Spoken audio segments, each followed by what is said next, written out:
Ну а в Амге начались мероприятия, посвященные цеху Олонхо. Так, член Союза художников России, известный художник Николай Рязанский, представил свою работу по мотивам Олонхо.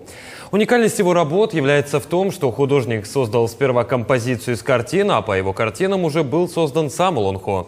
Народный мастер Ульяна Нахсорова привезла 15 своих картин из бисера, и художник, отличник культуры Нургуяна Никифорова Аюна, успешно работающая в жанре портретного рисунка, привезла на выставку 14 работ.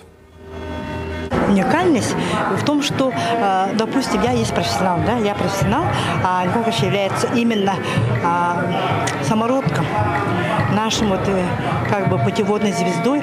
Он, не имея образования, и творит такие шедевральные картины. А Ульяна Михайловна, она вышивает портреты из бисера. Я, допустим, такое не смогу.